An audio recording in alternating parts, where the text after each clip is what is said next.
Sometimes a man reaches a point where he's got nothing left to lose but his honor. When they took everything that mattered from Eli Varn, they made the biggest mistake of their lives. The mountain man from Bitter Hollow rode into Coyote Gulch after 5 years gone, and the whole town gathered in the saloon to see what all the fuss was about. He wasn't there to drink or talk, just stood quiet by the bar as the sheriff and his men surrounded him. "You killed 9 of Clay Barrow's men?" the sheriff asked, his voice shaking. Eli didn't flinch. 10, one more followed me. The silence that followed said everything. Folks had heard the stories, but seeing the blood on his boots made it real. But what drove this quiet man to take on an entire gang? Before we jump back in, tell us where you're tuning in from, and if this story touches you, make sure you're subscribed, because tomorrow I've saved something extra special for you. 5 years earlier, Bitter Hollow was the kind of place where a man could find peace if he'd earned it. Nestled deep in the Montana Territory's most unforgiving mountains, it sat like a hidden jewel among towering pines and granite peaks that scraped the belly of heaven itself. The valley stretched maybe 3 miles end to end, with a crystal-clear stream running right down the middle, fed by snowmelt that never seemed to stop flowing. Even in the driest summers, Eli Varn had built his cabin on the eastern slope, where the morning sun would catch the windows just right and warm the kitchen where his wife Sarah would start her day. The structure was solid, thick pine logs chinked with clay and moss, a stone chimney that drew smoke, clean and true, and a wraparound porch where they'd sit in the evenings, watching the mist rise from the valley floor like spirits dancing in the fading light. Sarah Elizabeth Varn was a woman who could make a home out of nothing more than love and determination. She'd followed Eli up that mountain path 3 years after Appomattox, when the war was finally done, bleeding the country dry, and he'd decided he'd seen enough of what men could do to each other. She had auburn hair that caught fire in the sunset, and hands that could gentle a spooked horse or stitch a wound with equal skill. When she laughed, which was often in those days, it echoed off the canyon walls like church bells calling the faithful home.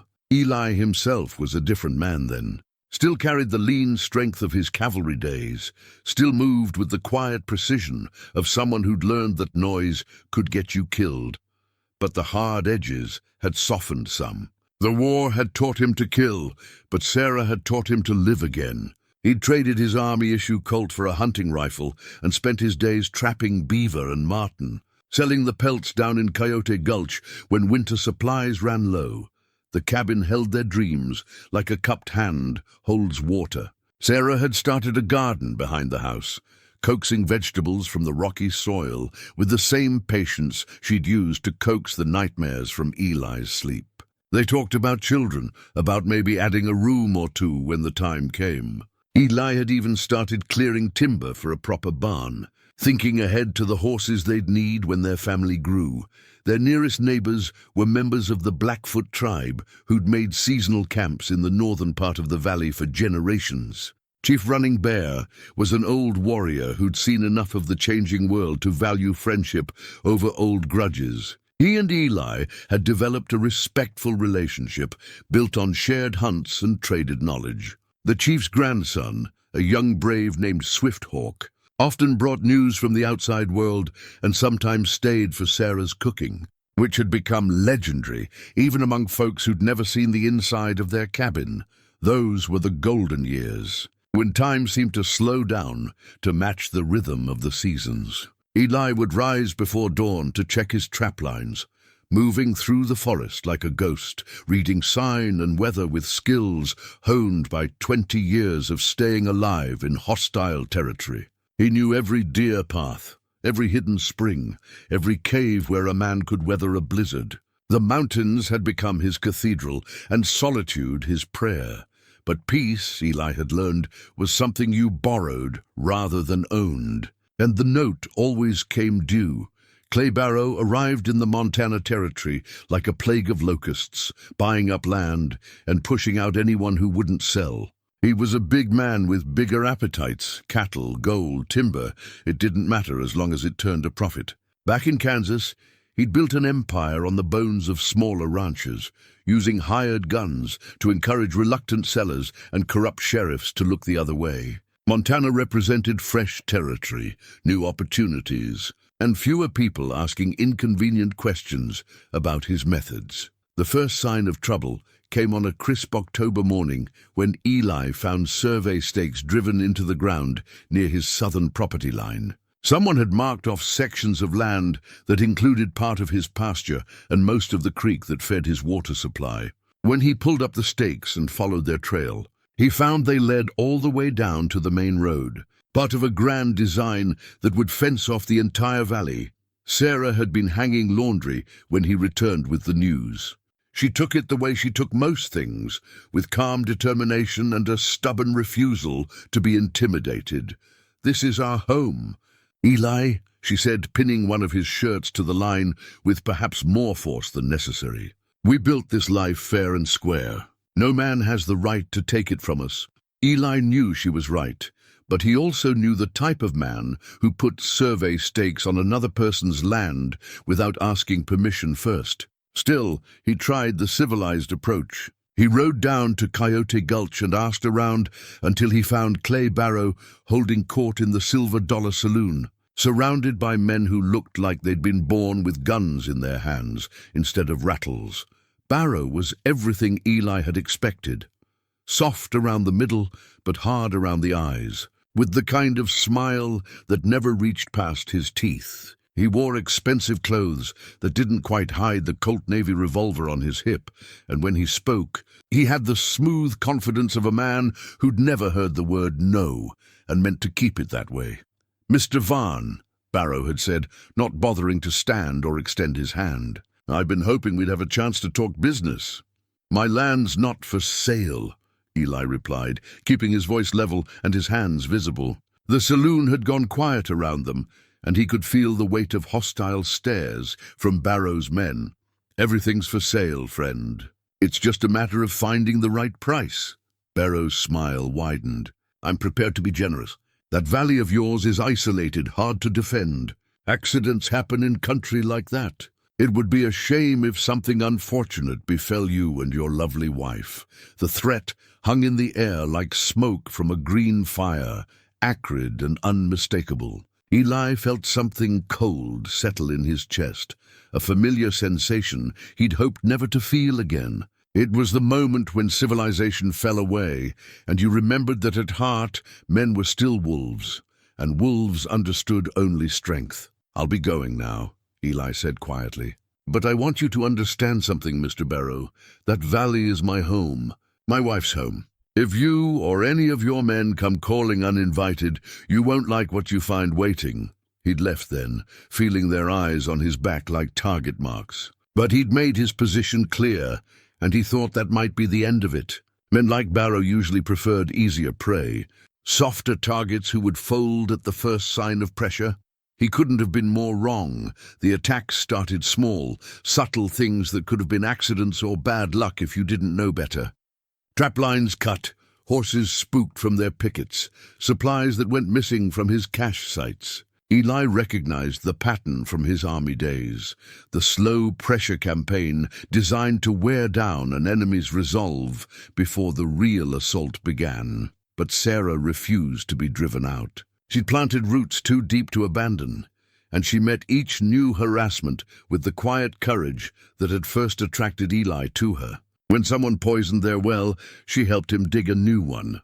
When their winter supply of firewood was scattered and ruined, she worked beside him to split fresh logs before the snows came.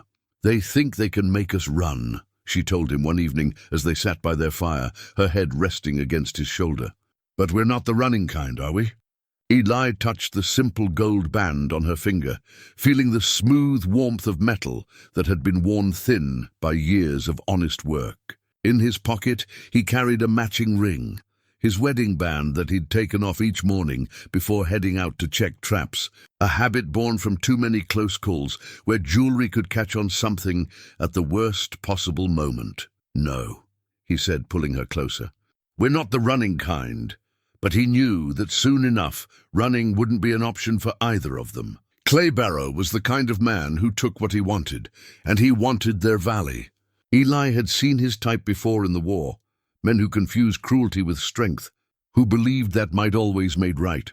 The difference was that back then, Eli had been a soldier with orders and a uniform that gave him the legal authority to fight back. Now he was just a mountain man trying to protect what was his, and the law was whatever Clay Barrow said it was.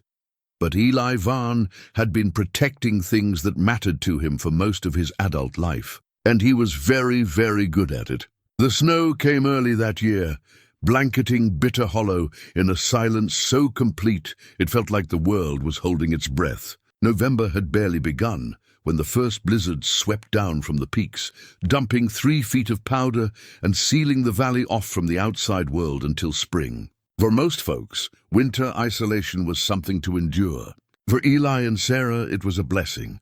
Months of peace where no one could reach them, where they could pretend that Clay Barrow and his threats were nothing more than a bad dream. Sarah had been feeling poorly that week, though she tried to hide it from Eli. She'd started losing her breakfast most mornings and had taken to napping in the afternoons, something that wasn't like her at all. When he pressed her about seeing Doc Peterson down in town, she'd just smiled and placed his hand on her still flat belly. "I don't think Doc Peterson can help with this particular condition," she'd said, her eyes bright with secret joy. "But come spring, we're going to need that extra room you've been planning." Eli had gone still as a hunting cat, his mind struggling to process what she was telling him. Then the truth hit him like a lightning strike, and he'd swept her up in his arms, spinning her around the kitchen until she laughed and begged him to put her down before he made her dizzy. A baby. Their baby. The future they'd dreamed about was finally taking shape, growing beneath Sarah's heart like hope made flesh. That night, as the wind howled outside their snug cabin, they'd made plans. They'd need a cradle. Eli could carve one from the beautiful piece of cherry wood he'd been saving for something special. Sarah would need to start sewing clothes and blankets. They'd have to expand the garden come spring, lay in more supplies, maybe even think about getting a milk cow. For 3 perfect days, their world was complete. On the 4th day, Eli was out checking the snares he'd set near the northern ridge when he saw the smoke. Not the thin grey wisp from his own chimney, but a thick black column rising from the direction of his cabin. Dark against the pristine sky, like a scar across heaven itself. He ran through snow that grabbed at his boots and branches that tore at his coat, his heart hammering against his ribs as the acrid smell of burning wood filled his nostrils. Behind the smoke, he could see the orange glow of flames dancing against the mountain walls, and he knew with terrible certainty that his world was ending. The cabin was already half consumed when he broke through the tree line. Flames licked through the roof like hungry tongues, and the windows glowed like the eyes of some hellish beast. The porch, where they'd spent so many peaceful evenings, was a skeleton of burning timber, and the door hung open like a screaming mouth. Sarah! Her name tore from his throat as he fought his way through the heat and smoke, but there was no answer except the roar of the fire. The interior was an inferno, walls, furniture, everything they'd built together, dissolving into ash and memory. He found her in their bedroom, or what was left of it. She lay on the floor beside their bed, her auburn hair spread around her head like spilled wine. For one desperate moment he thought she might just be unconscious, overcome by smoke. Then he saw the blood pooling beneath her, dark and still, and the impossible angle of her neck. They hadn't just burned his home. They'd killed his wife. They'd murdered his unborn child. Eli dropped to his knees beside her, his hands shaking as he touched her face. Her skin was still warm, her eyes closed as if she were sleeping. But there was no breath in her lungs, no pulse in her throat. The woman who'd brought laughter to his mountain was gone, and with her went every reason he'd had for choosing peace over war. He stayed with her until the fire drove him back, cradling her body against his chest while the flames consumed everything they'd built together. When the roof finally collapsed in a shower of sparks and burning timber, he carried her outside and laid her gently in the snow. his tears freezing on his cheeks as he looked down at the woman who'd saved his soul. That's when he heard the laughter. It came from the tree line across the clearing.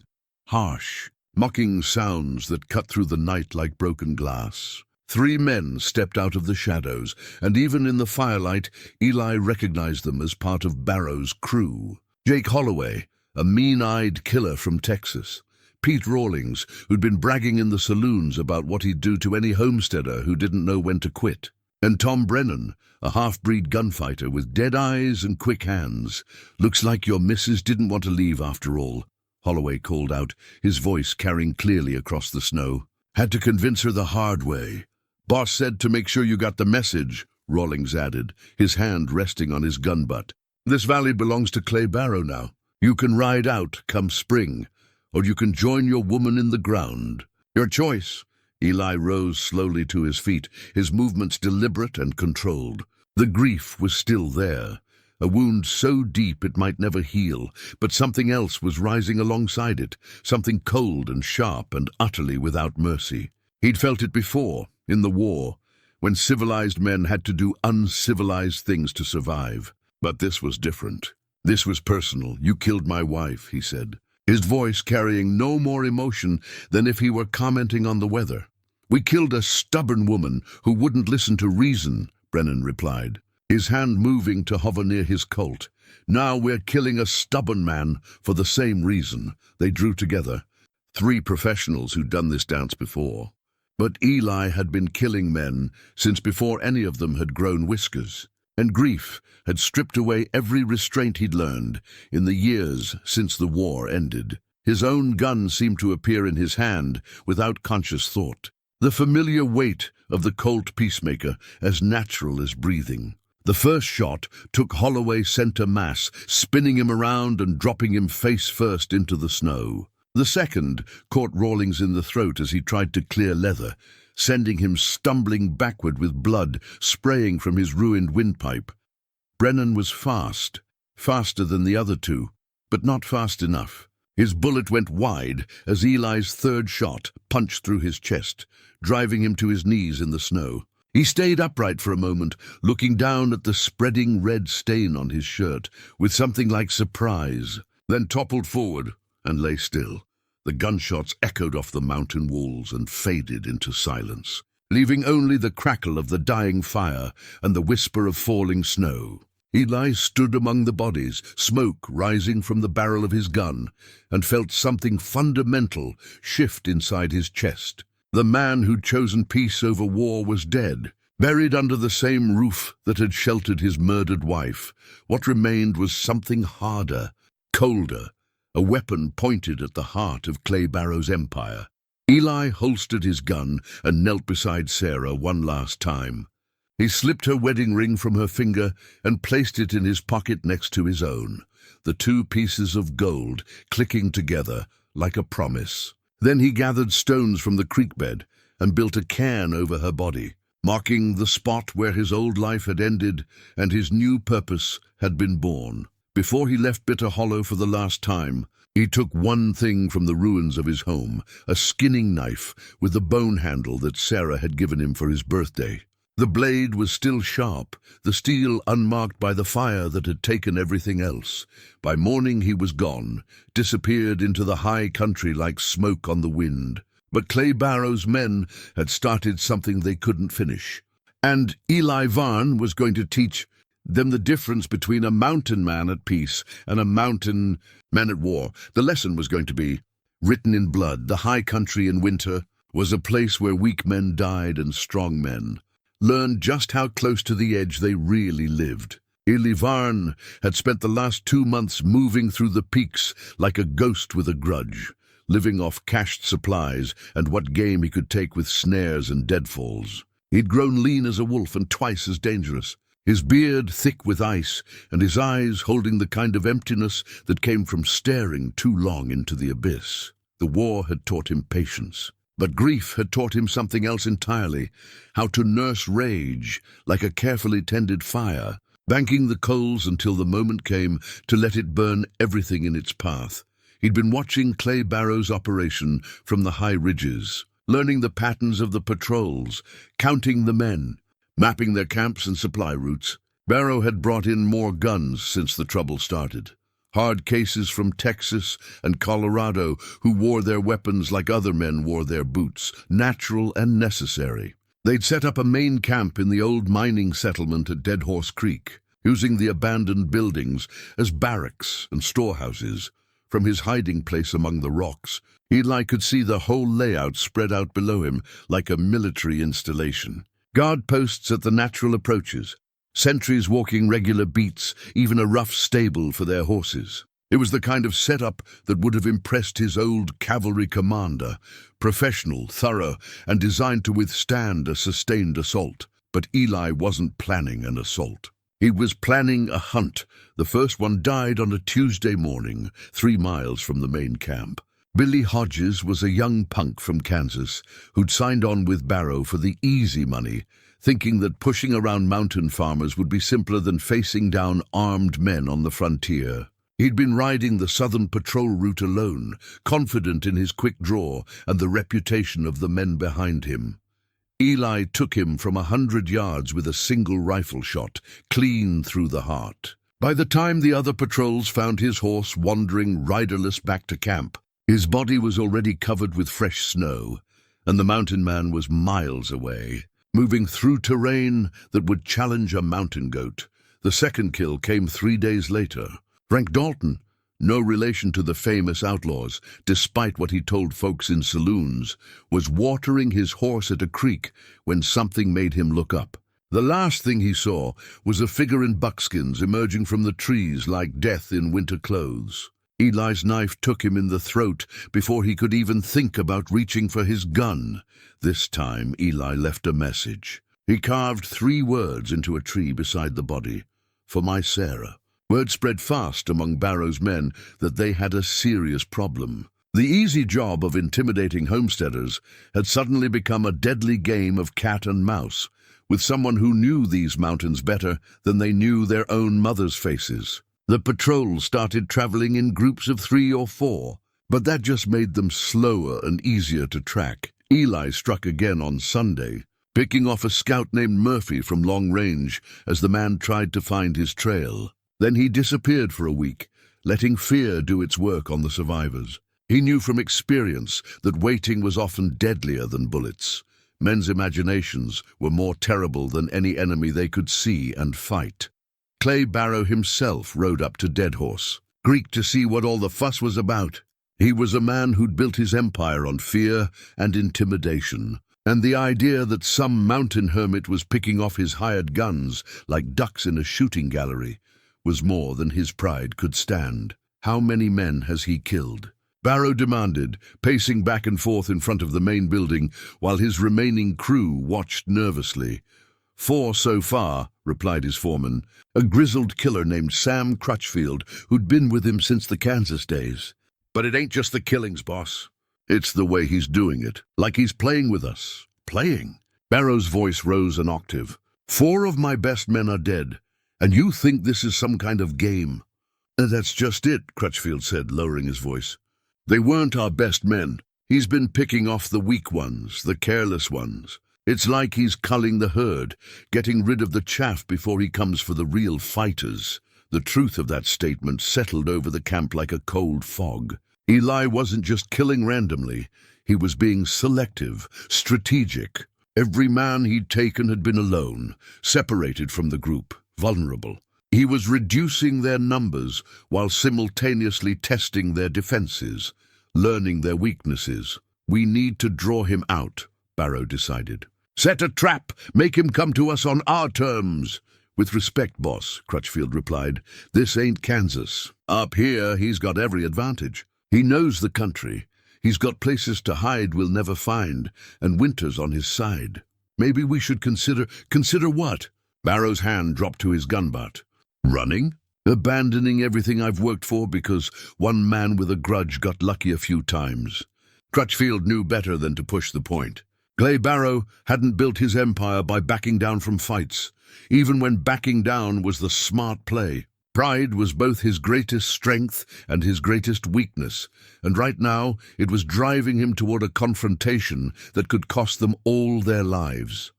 "What do you want us to do?" Crutchfield asked. "Double the guards, set up overlapping fields of fire around the camp, and post a reward. $500 for this mountain man, dead or alive. That's a lot of money, boss."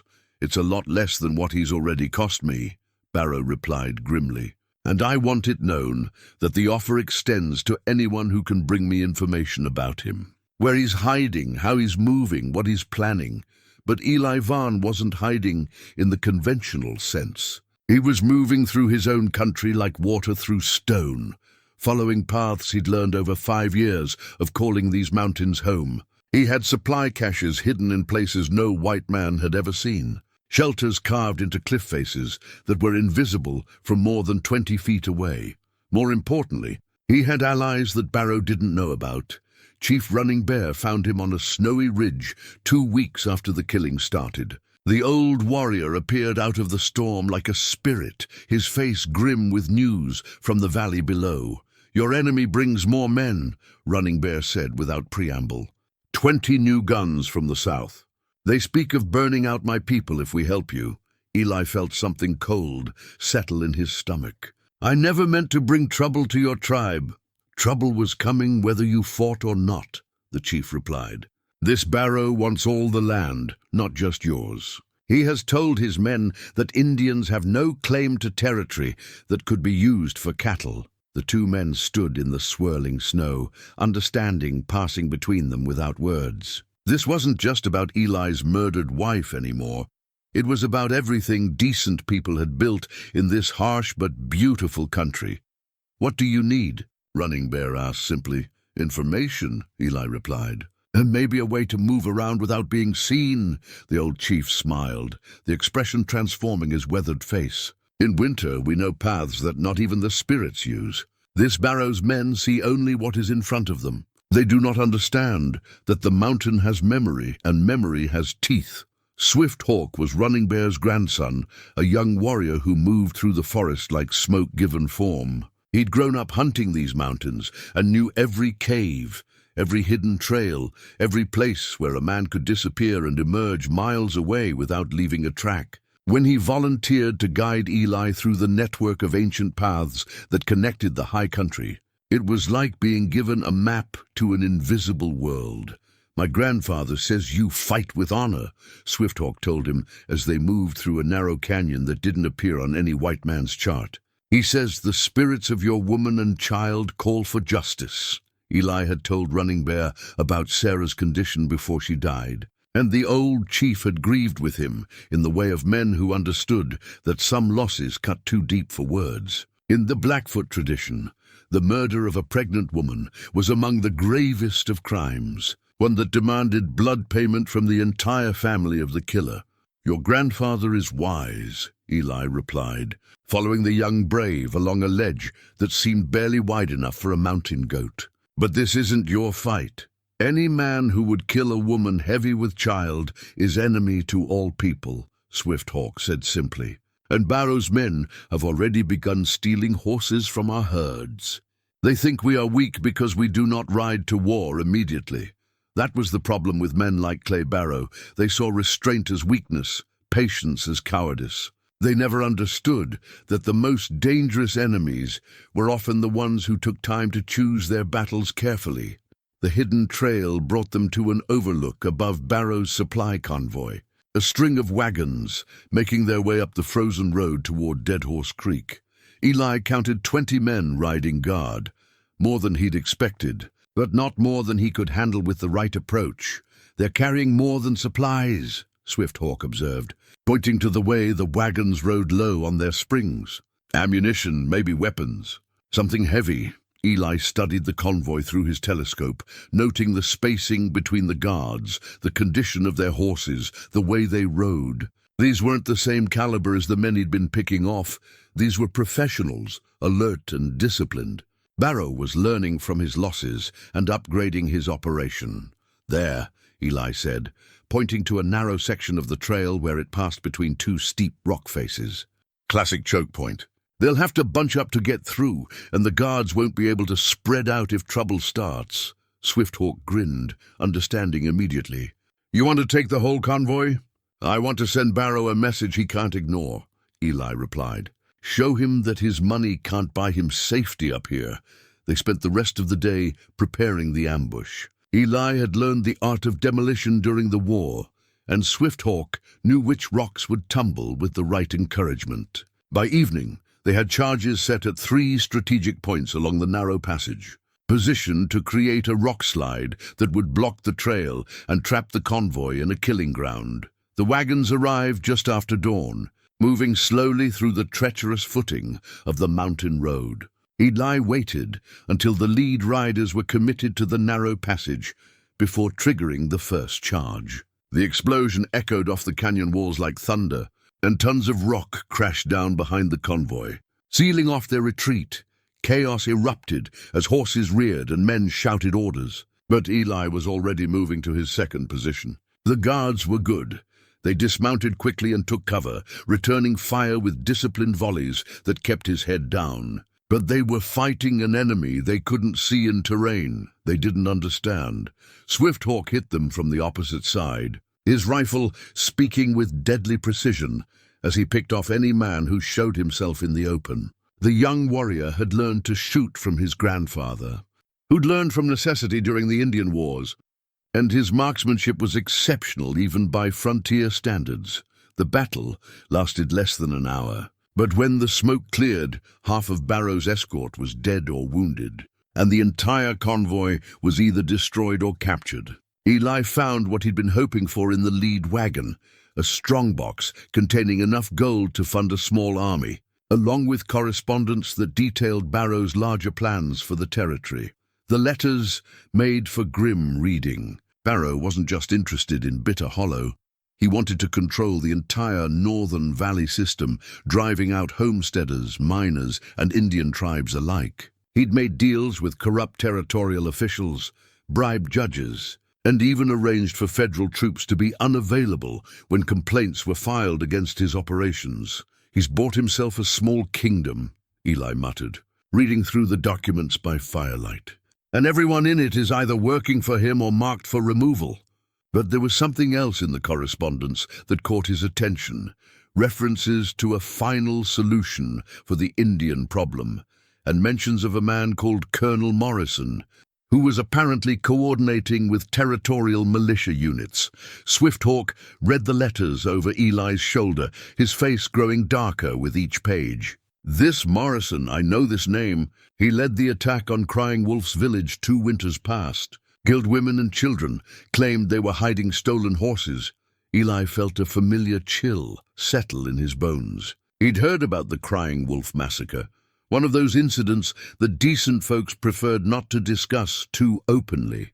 If Morrison was working with Barrow, it meant the cattle baron had military support for whatever he was planning. We need to get word to your grandfather, Eli said, folding the letters and tucking them inside his coat. If Barrow's planning something big, the tribe needs to be ready. What about you?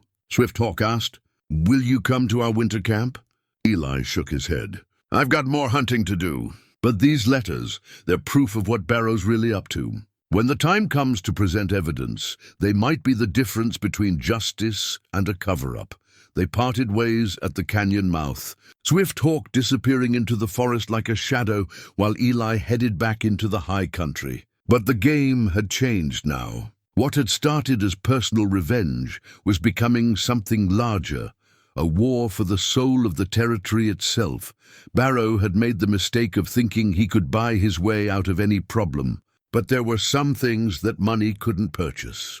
Justice was one of them, honor was another, and the third was the fury of a mountain man who'd lost everything that mattered to him and had nothing left to lose but his life. Clay Barrow was about to learn that some prices were paid in blood, and the mountain always collected its debts in full.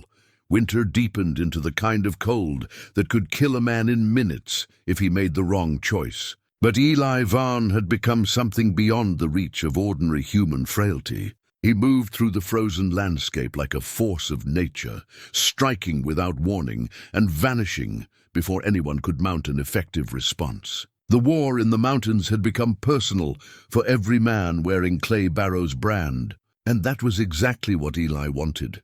Fear was a weapon he'd learned to wield with surgical precision during his cavalry days. A demoralized enemy made more mistakes, took fewer risks, and eventually started looking over their shoulders so much they forgot to watch what was in front of them. Barrow's men were already showing the signs, jumping at shadows, arguing among themselves, and requesting transfers to easier assignments that didn't exist. The latest kill had been his most audacious yet. Tom Brennan's brother, Jake, had arrived from Colorado with 5 men and a reputation for tracking down troublesome Indians and army deserters. He'd boasted in the saloons of Coyote Gulch that he'd bring back the mountain man's scalp within a week, and his confidence had infected Barrow's demoralized crew. Eli had let them track him for 3 days, leading them deeper into the high country along trails that grew progressively more treacherous. On the 4th morning, he doubled back through a canyon system that only the Blackfoot knew, emerging behind them while they studied his false trail like bloodhounds following a scent. Jake Brennan died with his rifle halfway to his shoulder, Eli's bullet taking him between the shoulder blades and pitching him forward into the snow. The others lasted longer, but not by much. Mountain fighting wasn't about quick draws and fancy gun work. It was about position, patience, and the willingness to do whatever it took to survive. When the shooting was over, Eli had carved a new message into a tree beside the bodies, 10 men dead. How many more, Mr. Barrow? But the killing was starting to weigh on him in ways he hadn't expected. Each face in his rifle sights reminded him of other faces from other wars, other times when he'd been forced to choose between his conscience and his survival. Sarah's memory sustained him, but he could feel something hardening inside his chest. A callousness that made each subsequent death easier to justify and harder to forget.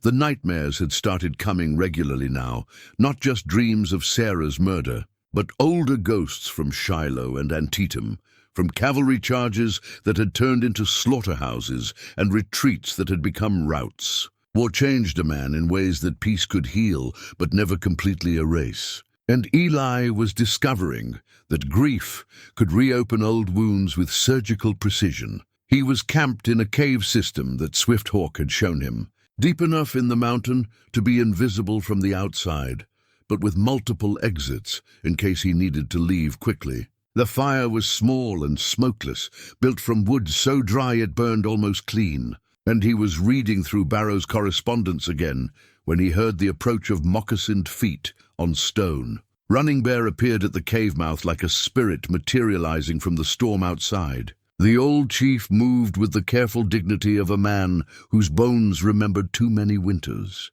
But his eyes were sharp as obsidian and twice as hard. "My grandson tells me you found papers," Running Bear said without preamble. Settling himself beside the fire with a grunt of effort, Eli handed over the letters, watching the chief's face as he read through them by firelight. Running Bear's English was better than most people realized, a legacy of his years as a young warrior dealing with army negotiators who thought they could trick him with fancy words and false promises. "This Morrison," Running Bear said finally, tapping one of the documents with a gnarled finger. "He has been gathering men at Fort Benton. Militia, he calls them, but they are gunfighters and scalp hunters dressed in blue coats." "How many men?" Eli asked, though he suspected he didn't want to hear the answer. Swifthawk counted 50 when he scouted their camp. More arriving each day. The chief's voice was steady, but Eli could see the concern in his eyes. "They speak of a winter campaign to clear the territory of hostile elements. 50 men, professional soldiers with military discipline and government backing." Eli felt a familiar sinking sensation in his stomach. The same feeling he'd had at Bull Run when he'd realized the enemy had more men, better position, and superior firepower. "When?" he asked. "The new moon. 5 days from now." Running Bear folded the letters and handed them back. My people are moving to the winter caves in the high country, but if Morrison finds our trails, he won't, Eli said with more confidence than he felt. I'll make sure of that. The old chief studied him with eyes that had seen too much of war and death. One man cannot stop 50, even a man who fights like 10. Maybe not, Eli admitted. But one man can make 50 think twice about what they're doing up here. Running Bear was quiet for a long moment, staring into the fire as if reading omens in the dancing flames. When he spoke again, his voice carried the weight of difficult decisions and hard-won wisdom. There is another way, he said slowly, but it would require you to trust in something more than guns and anger. Eli leaned forward, interested despite himself. What kind of way? My people have friends among the other tribes, Crow, Cheyenne, even some Sioux bands that winter in this country. If word were sent, if the right arguments were made, they might come together for a common cause. A war party? Eli asked, though he already knew the answer. Not war in the way white men understand it, Running Bear clarified.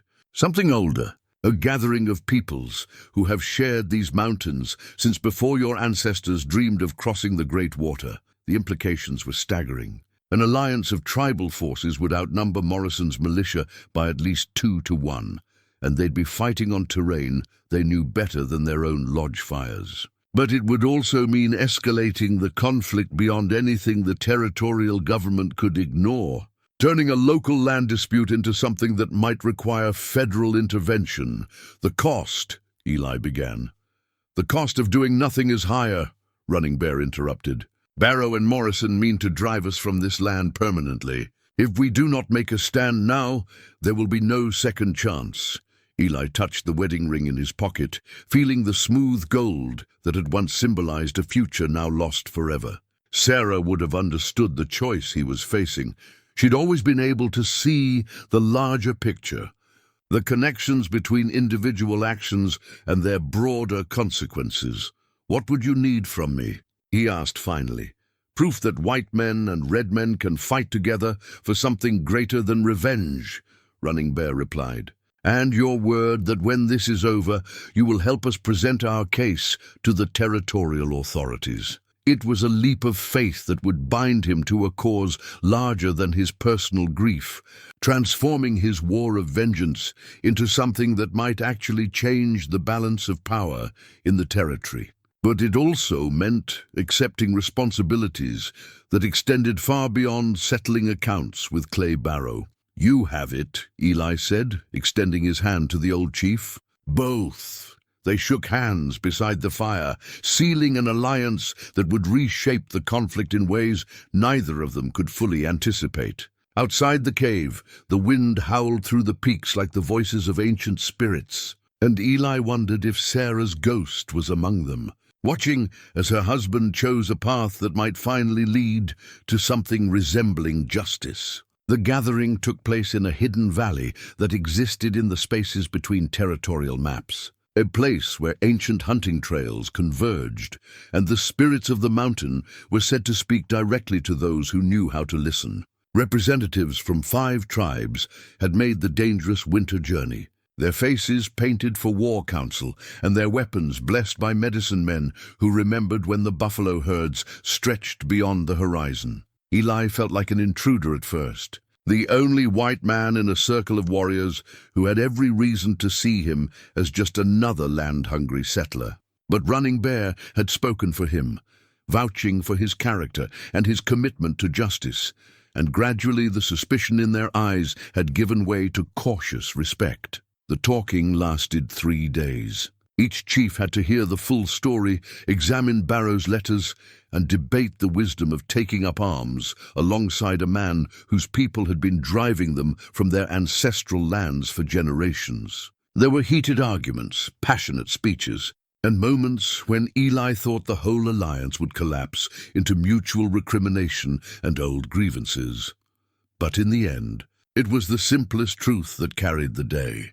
Clay Barrow and Colonel Morrison represented everything that was wrong with the way white civilization was expanding into the territory. The corruption, the greed, the willingness to use violence against anyone who stood in the way of profit.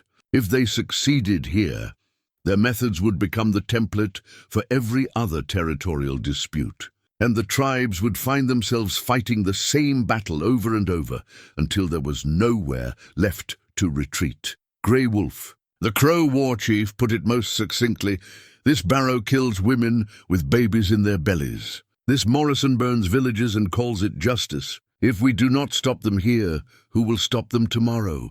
The war party that emerged from the valley numbered nearly 100 warriors, moving through the winter landscape like ghosts given flesh and weapons. They split into smaller groups, each taking a different route toward the rendezvous point near Dead Horse Creek, using paths that had been walked by their ancestors for thousands of years.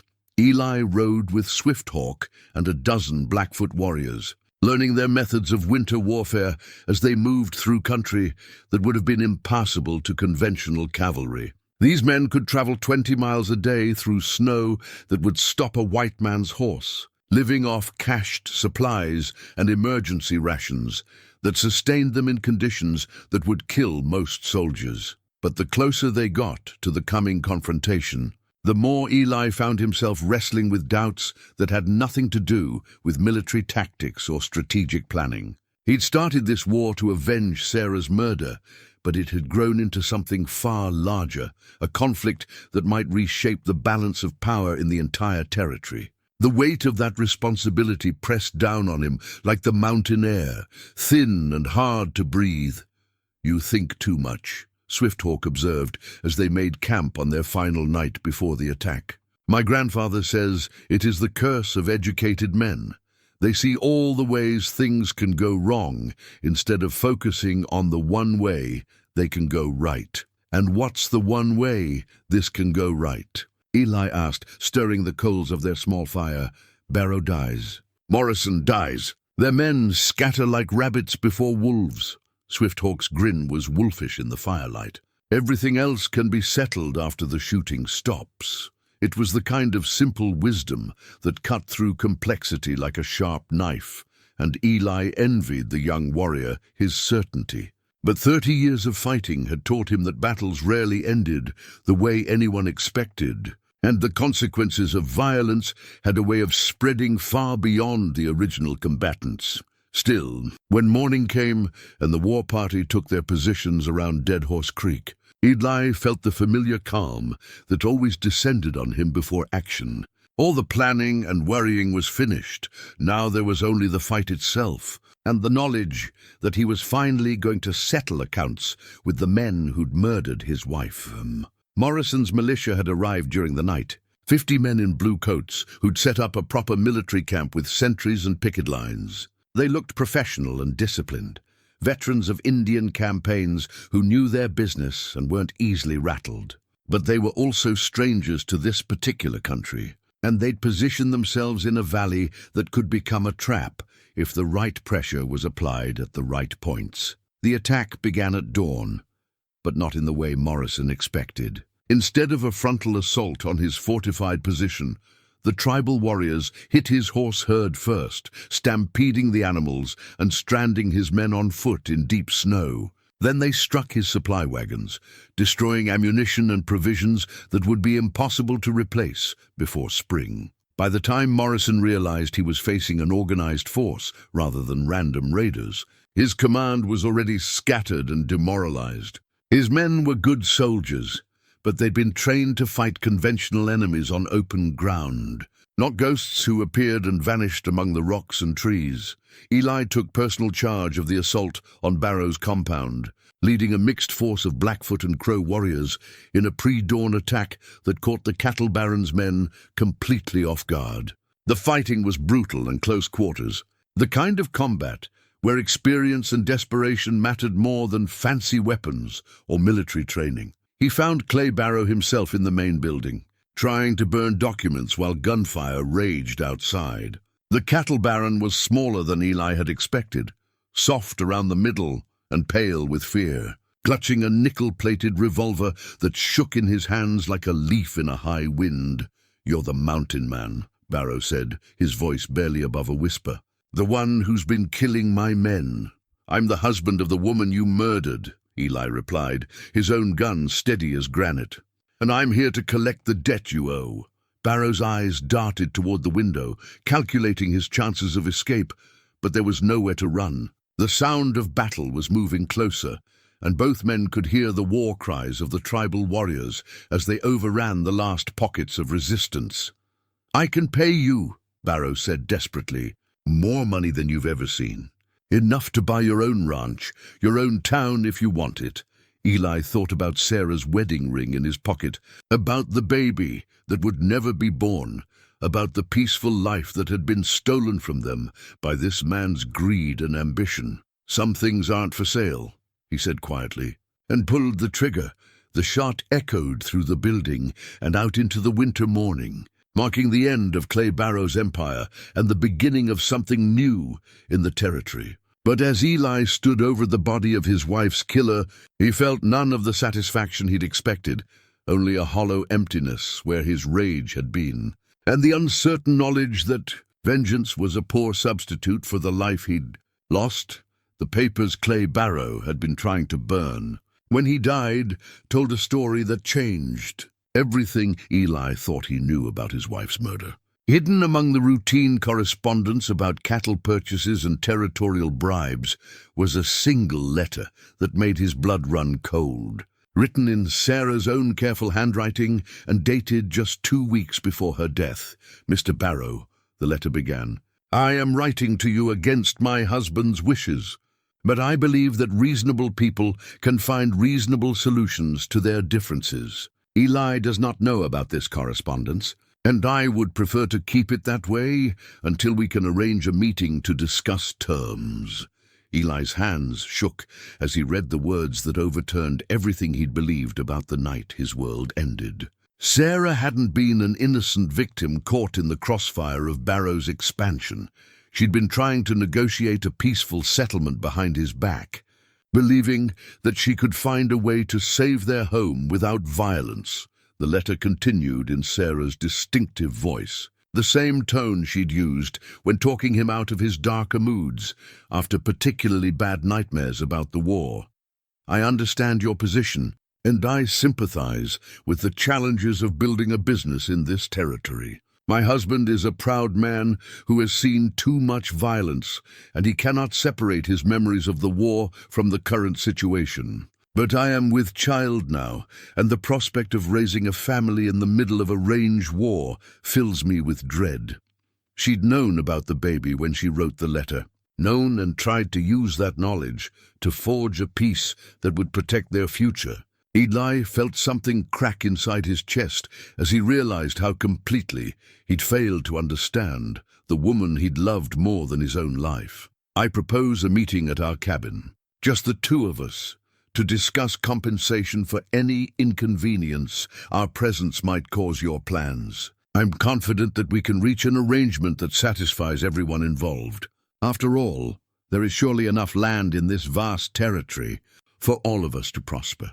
The innocence of that statement, the faith in human decency that had led Sarah to invite her own killer into their home, hit Eli like a physical blow. She'd been trying to save their marriage, their unborn child, their future, by appealing to whatever conscience Clay Barrow might have possessed. But the response letter, in Barrow's heavy scrawl, revealed just how catastrophically she'd misjudged the man she was dealing with. "Mrs. Varn, I appreciate your initiative in reaching out, and I would be happy to discuss terms for your husband's departure from Bitter Hollow. However, I must insist that our meeting remain completely confidential. If word of these negotiations reaches your husband or anyone else, I will be forced to conclude that you are not negotiating in good faith. The threat was subtle but unmistakable. Cooperate in secret or face the consequences." Barrow had been planning Sarah's murder even as he agreed to meet with her, using her own desire for peace as the weapon that would destroy her. A final document made the full scope of the betrayal clear. It was a report from one of Barrow's men, describing the events of that terrible night in clinical detail. "Boss, the woman was expecting you just like you arranged. She had coffee ready and everything, thought she was going to talk business. When she realized what was really happening, she tried to run, but Brennan caught her before she made it to the door. She fought hard for someone in her condition, scratched up Jake's face pretty. Good before he got her under control. The report went on to describe how they'd searched the cabin for valuables before setting it on fire, treating Sarah's murder as nothing more than a business transaction that had gotten slightly messier than expected. The casual tone, the complete absence of any recognition that they'd killed a pregnant woman who'd been trying to save her family, filled Eli with a rage so pure it felt like molten metal in his veins.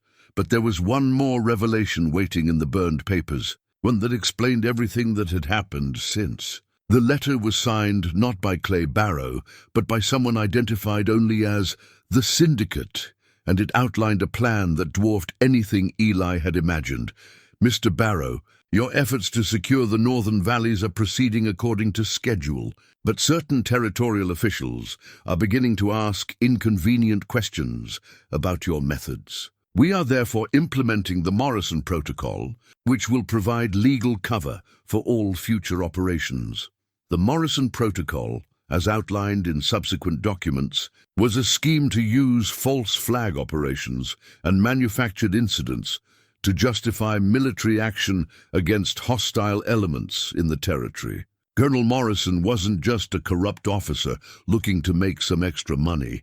He was the centerpiece of a conspiracy that reached all the way to Washington, involving railroad interests, mining concerns, and territorial politicians who stood to profit from the systematic displacement of homesteaders and tribal communities.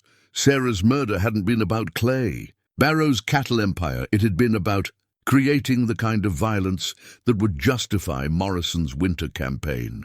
The syndicate behind the plan needed examples of savage atrocities to present to territorial authorities, and a pregnant woman killed by hostile Indians would have provided perfect justification for the coming genocide. The fact that Eli had turned the tables and started killing Barrow's men had actually served their purposes better than they'd hoped. Now they could point to an escalating cycle of violence that required immediate military intervention, painting both the tribal alliance and Eli himself as dangerous insurgents who threatened the safety of law-abiding settlers. Swift Hawk found him sitting among the burned papers as dawn broke over the destroyed compound. The young warrior took one look at Eli's face and knew that something fundamental had changed. "What did you find?" Swift Hawk asked quietly. Eli handed him Sarah's letter without speaking. As the Blackfoot warrior read through the careful words of a woman trying to save her family, his expression shifted from confusion to understanding to a cold anger that matched Eli's own. "She tried to make peace," Swifthawk said finally. "She tried to make peace, and they killed her for it," Eli confirmed. "But that's not the worst part. The worst part is that her murder was never about Barrow's land grab.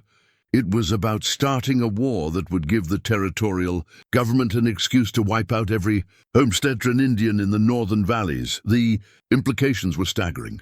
Everything they'd fought for, everything they'd accomplished in the past few days, had been anticipated and planned for by people who were using their justified anger as a tool to achieve their own ends. The tribal alliance that Eli had thought was a victory for justice was actually playing into the hands of men who wanted nothing more than an excuse to implement their final solution to the Indian problem. "Morrison," Swifthawk said, understanding immediately. "Morrison's just the weapon," Eli replied grimly. "But the hand holding it reaches a lot higher than we thought." As the full scope of the conspiracy became clear, Eli realized that killing Clay Barrow had solved nothing. If anything, it had accelerated a timeline that would soon see federal troops pouring into the territory with orders to restore order by any means necessary. The real enemy wasn't a corrupt cattle baron or even a murderous colonel. It was a system designed to turn justice into justification for genocide, and Sarah's blood was on the hands of every man who'd voted to implement it. The war council that convened in the ruins of Dead Horse Creek was unlike any gathering the territory had ever seen. Tribal chiefs sat beside mountain men, army deserters shared intelligence with Indian scouts, and the normal divisions of race and allegiance dissolved in the face of a common enemy that threatened them all.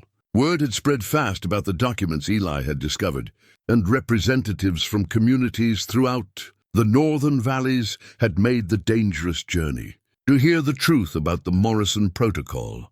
Running Bear presided over the gathering with the dignity of a man who'd spent his entire life preparing for this moment. The old chief had seen enough of white man's justice to know the difference between law and legal cover, and the papers that outlined the syndicate's plans confirmed his worst fears about the territorial government's intentions. "They mean to kill us all," he said simply, his voice carrying clearly in the cold morning air. "Not just the tribes, but anyone who stands between them and the land they want. The homesteaders, the miners, the trappers, we are all obstacles to be removed." Eli stood beside the chief, feeling the weight of responsibility settle on his shoulders like a physical burden. The revelation that Sarah's murder had been part of a larger conspiracy had transformed his personal quest for vengeance into something that affected thousands of lives across the territory. The documents in his possession were the only evidence that could expose the syndicate's true intentions. But getting that evidence to honest authorities would require surviving the coming confrontation with Morrison's forces. "How long before Morrison realizes his plan has gone wrong?" asked Tom Henderson, a grizzled prospector who'd walked 50 miles through snow to attend the meeting. "He already knows," Eli replied grimly. "Barrow was supposed to report in yesterday. When he doesn't, Morrison will assume the worst and move to the next phase of his operation. The next phase, according to the captured documents, involved a coordinated assault on tribal winter camps and homesteader settlements throughout the valley system. Morrison had positioned units at strategic points to cut off escape routes, planning to present territorial authorities with a fait accompli, a pacified region where troublesome elements had been eliminated. "For the greater good, we can't fight the whole territorial militia," said Grey Wolf, the Crow war chief whose men had distinguished themselves in the assault on Barrow's compound. "Our victory here was possible because we chose the ground and had surprise on our side. In open battle, their numbers and weapons will overwhelm us. Then we don't fight them on their terms," Eli said, pulling out a hand-drawn map of the territory. "We make them come to us, where we can control the battlefield." The plan that emerged from hours of debate was audacious in its scope and desperate in its execution. Instead of dispersing to their winter camps and hoping to weather Morrison's assault, the Allied force would consolidate at Echo Canyon, a narrow defile that controlled access to the high country where most of the tribal communities had taken refuge. It was a defensive position that even a large force would struggle to assault, but it was also a trap if things went wrong. "If we make our stand there, there's no retreat," Running Bear observed. "We hold the canyon or we die in it. Sometimes that's the only choice that matters," Eli replied, thinking of Sarah's wedding ring in his pocket and the child who would never be born. "At least our deaths will mean something." Preparations began immediately. The tribal warriors understood mountain warfare better than any army unit, but they needed time to position their forces and prepare the kind of defenses that could withstand a prolonged siege. Women and children were evacuated to hidden caves deeper in the high country, along with essential supplies and the precious documents that might someday serve as evidence of the syndicate's crimes. Eli found himself in the strange position of serving as a bridge between two worlds, translating military concepts for chiefs who thought in terms of honor and courage, while helping army veterans understand tactics that had been developed over centuries of warfare in impossible terrain. His cavalry experience proved invaluable in planning the defense, but it was the tribal knowledge of the land itself that made the plan feasible. Swift Hawk had been chosen to carry word of the syndicate's conspiracy to the territorial capital, a journey that would take him through some of the most dangerous country in the West during the worst weather of the winter.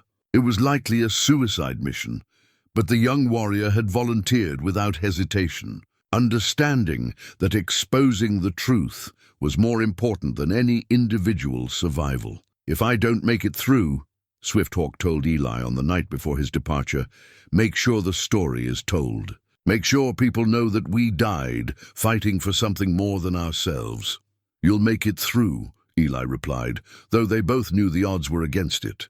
"You're too stubborn to let a little snow and some corrupt politicians stop you," the young Blackfoot warrior grinned, but his eyes were serious. "And you're too angry to die before you finish this fight. I think that makes us even." As Swifthawk disappeared into the swirling snow, Eli wondered if he'd ever see the young man again. The war had already cost too many good people their lives, and he couldn't shake the feeling that the worst was yet to come.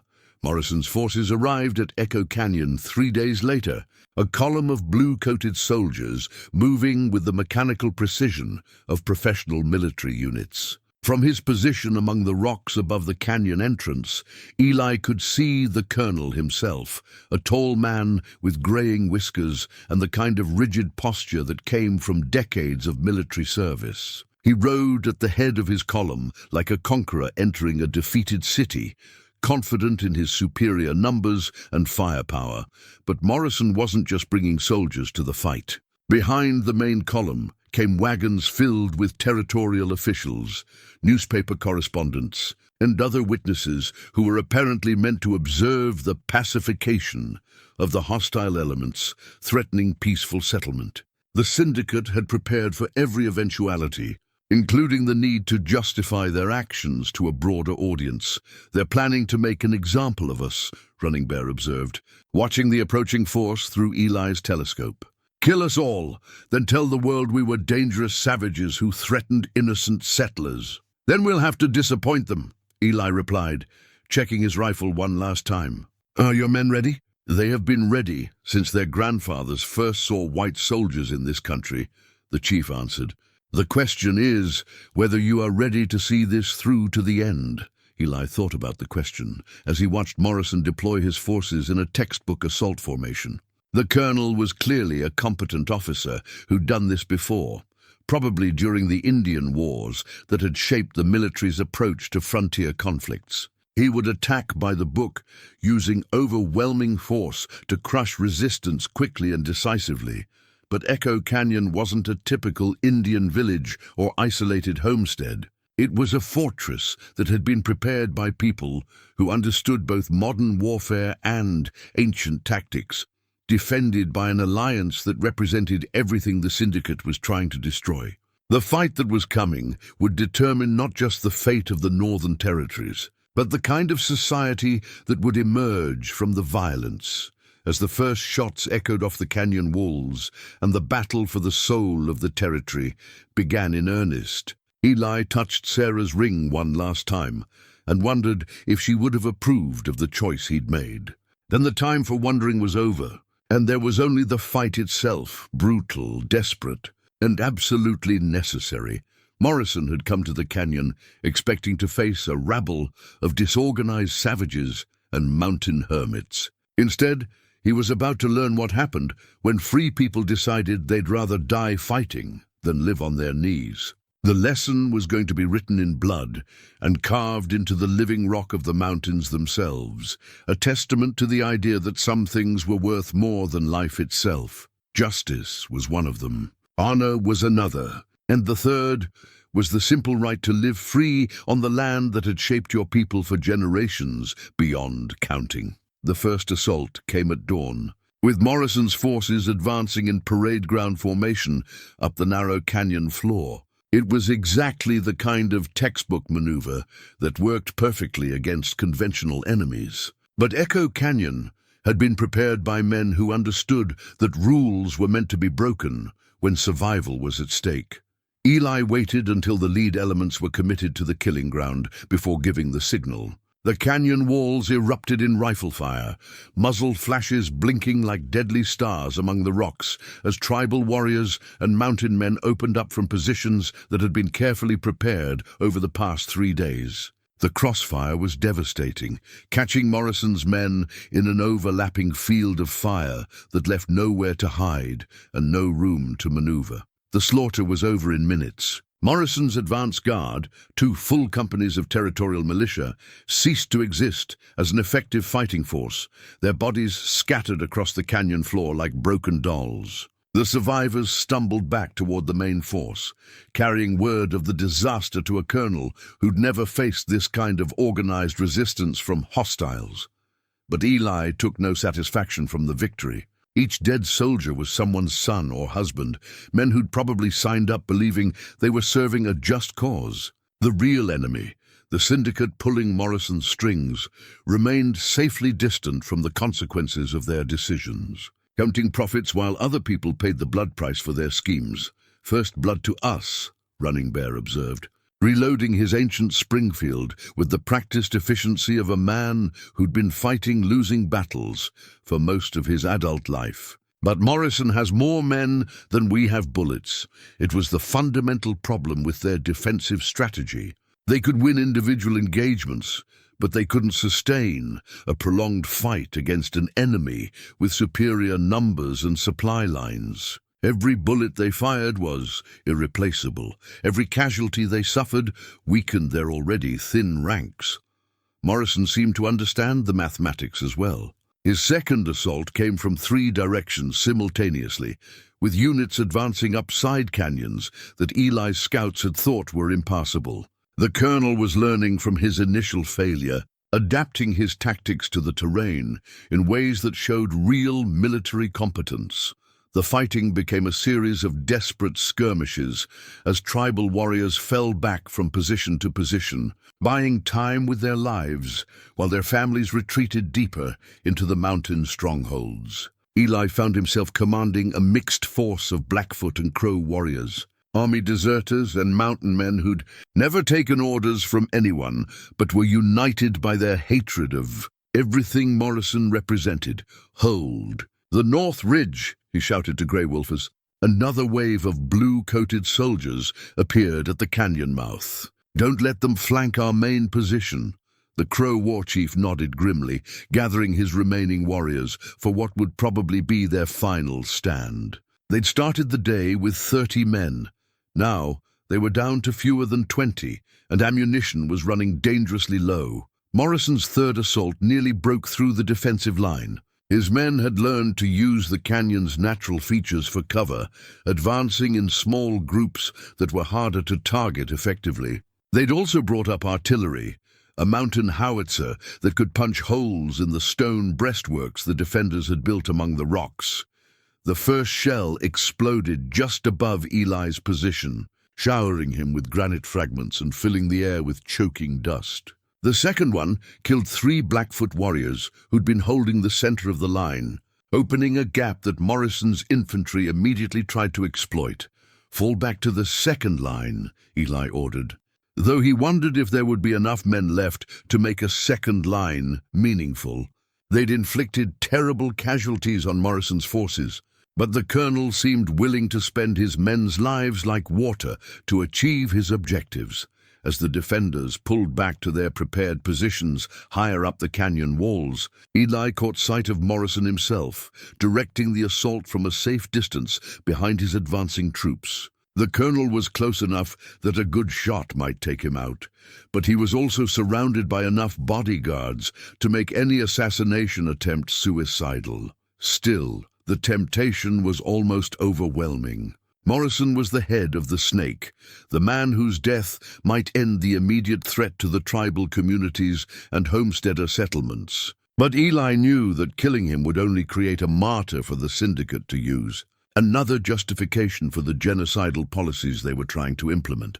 The real victory would come from exposing the conspiracy itself, proving that Morrison and his backers were the true criminals in this conflict. But that would require surviving long enough for Swifthawk to reach the territorial capital with the evidence. And survival was looking increasingly unlikely as Morrison's forces closed in on the final defensive positions. Running Bear appeared at Eli's elbow, his weathered face grim with the knowledge that they were running out of options. My grandson should have reached the settlements by now, the old chief said quietly. If he made it through the passes. He made it, Eli replied, with more confidence than he felt. Swifthawk's too stubborn to let a little snow stop him. But as Morrison's artillery found their range and began systematically destroying their defensive positions, Eli wondered if any of them would live long enough to see justice done. The sound of approaching cavalry came like thunder rolling across the canyon floor, but it wasn't Morrison's reinforcements charging up the narrow defile. The riders wore the blue uniforms of the territorial government, but the man leading them carried a flag of truce instead of a battle standard, and his face bore the grim expression of someone who'd learned terrible truths about the men he'd been sent to support. Captain James Mitchell of the Territorial Guard had ridden through 3 days of blizzard conditions to reach Echo Canyon, driven by evidence that Swifthawk had delivered to the territorial capital, along with his own testimony about the conspiracy behind Morrison's campaign. The young Blackfoot warrior had not only survived his desperate journey, he'd managed to reach the one honest official in the territorial government who had the authority to stop the massacre. Colonel Morrison, Mitchell called out, his voice carrying clearly across the battlefield. By order of Territorial Governor Harrison, you are to cease all offensive operations immediately and place yourself under arrest for conspiracy to commit genocide and violation of federal treaty obligations.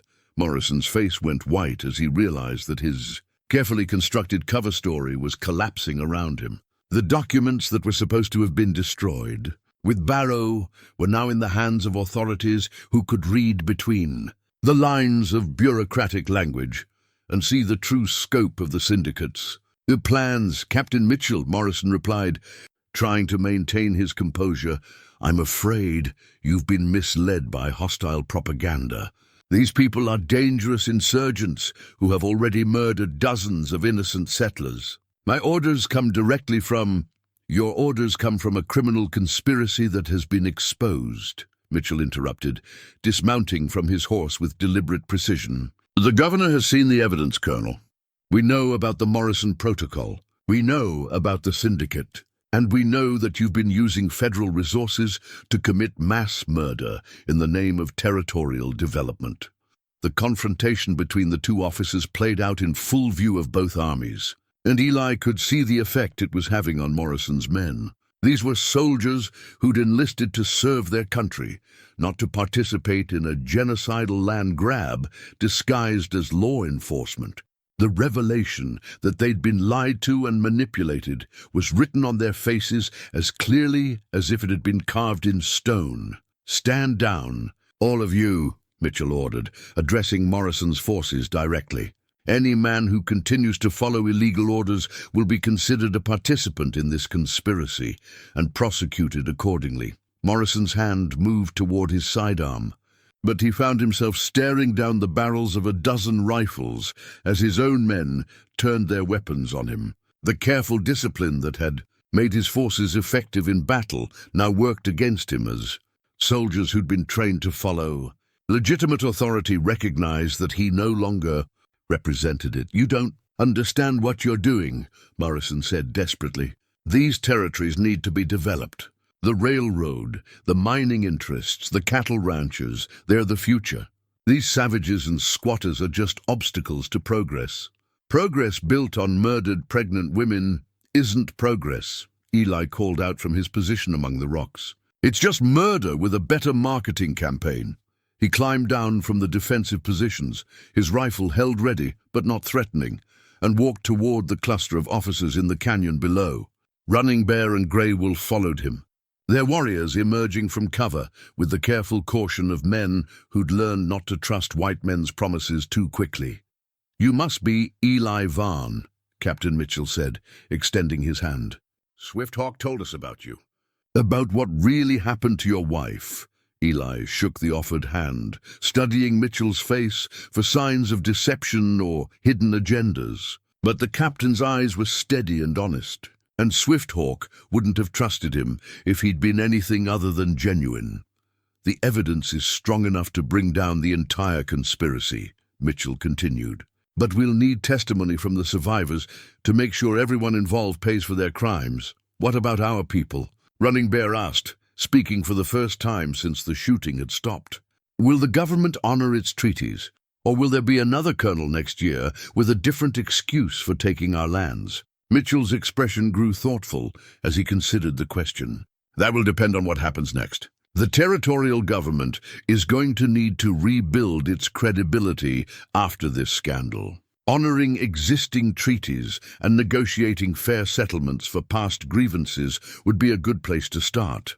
It wasn't a guarantee, but it was more than any of them had dared hope for when the fighting started. The immediate threat was over, the conspiracy was exposed, and there was at least a chance that justice might prevail over the raw greed that had driven so much of the territory's development. As Morrison was led away in chains and his demoralized forces began their withdrawal from the canyon, Eli touched Sarah's wedding ring one last time and wondered if his wife would have approved of how their story had ended.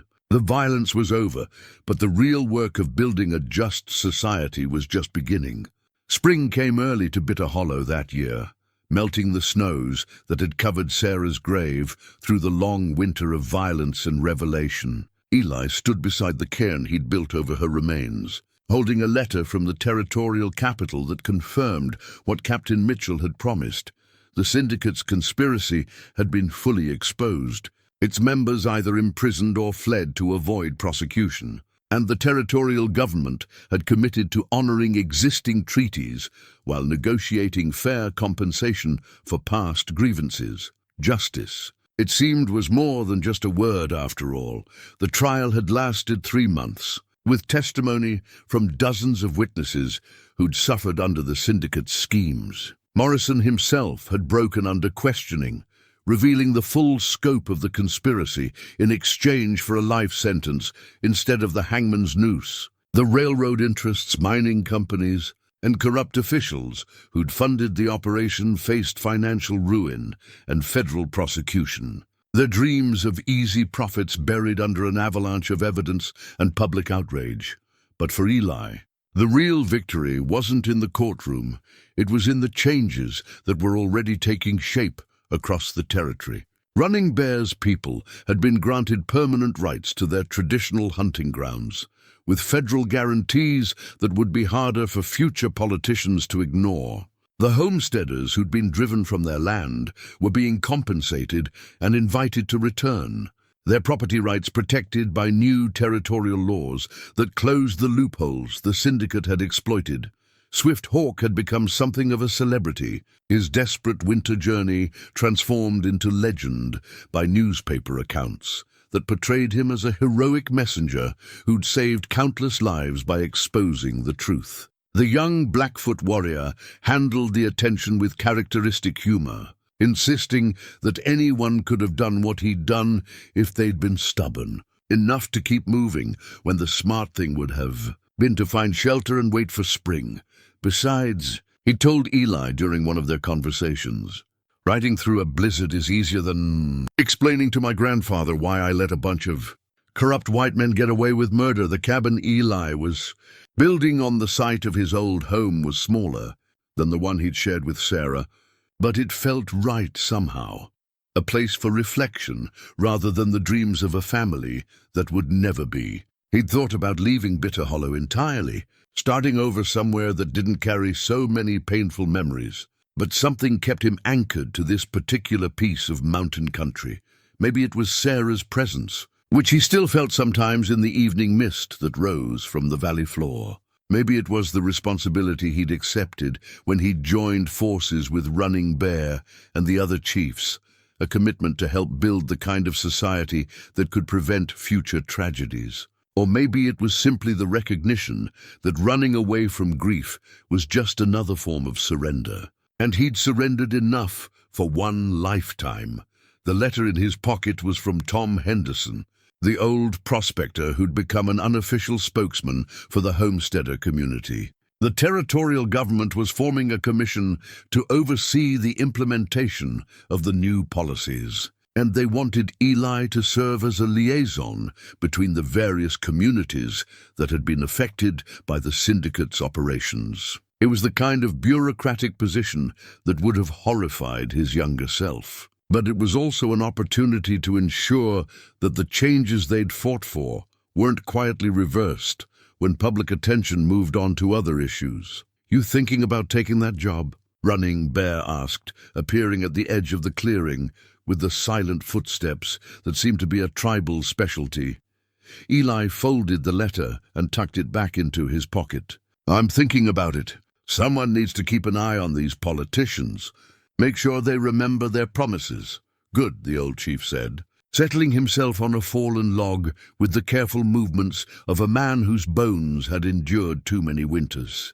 "My people have learned not to trust white man's justice, but you have walked between both worlds. Maybe you can help build a bridge that will last longer than the men who make it." They sat in comfortable silence for a while, watching the sun set over the mountains that had witnessed so much violence and change. The evening was peaceful in a way that would have been impossible during the Winter War, filled with the ordinary sounds of a world returning to normal, birds calling from the trees, wind rustling through new leaves, the distant splash of beaver working in the creek. "She would have liked this," Eli said finally, touching the spot where Sarah's wedding ring rested in his pocket. "The peace, I mean. The idea that we actually accomplished something. She helped accomplish it," Running Bear replied. "Her death was the first injustice, the one that started you on the path that led to all the others being exposed. Without her courage in trying to make peace, without your love for her memory, the syndicate would still be operating, and more people would be dead." It was a comforting thought. The idea that Sarah's murder hadn't been meaningless after all, that it had been the spark that ignited a fire that eventually consumed the corrupt system that had killed her. But Eli knew that comfort was dangerous, that the moment he started believing the ends justified the means was the moment he began thinking like the men he'd fought against. The truth was simpler and harder to accept. Sarah had died because evil men had chosen to kill her, and everything that followed had been an attempt to restore some kind of balance to a world that had been tilted toward darkness. The justice they'd achieved was real, but it couldn't bring back the dead or undo the suffering that had made it necessary. As the stars appeared in the clear mountain sky, Eli made his decision about the Territorial Commission. He would take the job, not because he believed in the perfectibility of human institutions, but because someone needed to stand watch over the fragile peace they'd managed to build. It wasn't the life he'd planned with Sarah, but it was a life that honored her memory and served something larger than his own grief. And sometimes that was enough.